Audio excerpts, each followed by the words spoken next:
So after you apply to college, your next goal is to get into a college. So right now, we're looking at the timeline a little later in the game, and looking specifically at the small liberal arts college. To know if you got into a school, you have to evaluate a deadline when it's due, which is by turning it over. You then want to look at the cards in your envelope. Now at this point, there might be more than one person who applied to a deadline, but I'm just going to focus on one application this time around. So you can have up to 4 cards in an application envelope, and their various bonus points and stars are going to contribute to whether or not you get into a school. The first thing you do is look at the requirements. You have to meet the requirements to be considered at all. So in this case, the requirements are a letter of rec, bonus symbol, and 4 stars in academics. So I look at the cards that I submitted, and here's an academics card, and it has 7 stars. So I more than meet that requirement. And I also have a physics card with a letter of recommendation on it. So okay, I meet the requirements and get to sort of continue to evaluate this card. Now this card admits 2. So if more than 2 people meet the requirements, then we sort of have to figure out who gets in. And that's done with the middle section. The middle section will give you a way to score applications, and the first thing that most of these say is to count up the number of stars on all cards.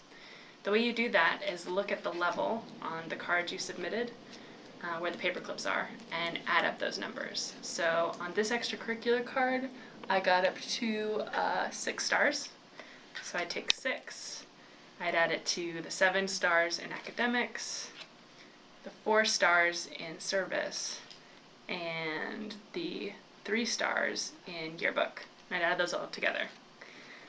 Then it gives extra bonus points for bonus symbols usually, or certain types of cards that are valuable to the specific school.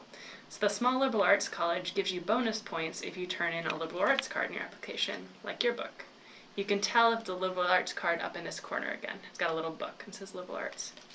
It also gives me 3 extra points if I have any personal stories, even though it wasn't a requirement. And I've got one on this service card here, so I'd get to add 3 to that number, and so on. Once you get the total number for your application, you compare it to other applications who apply to small liberal arts college in this case, and the people with the highest scores get in. If there's ever a tie, both applicants get in, and same with scholarships, both people would get the award money. So after this has been evaluated, this falls off like it normally does in the timeline, and we move the timeline, but I get my envelope back, yay. And I also have all these cards. Now, keep the paper clips on these cards. You can't use them again. They're going to go aside into a discard pile, which we call a portfolio, and that's sort of super important for later in the game. They contribute to your overall score, and sort of all the things you've ever done are are really important later in the game.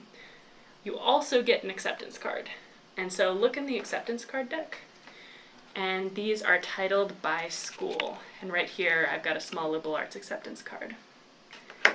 The acceptance card gives you some details about the school.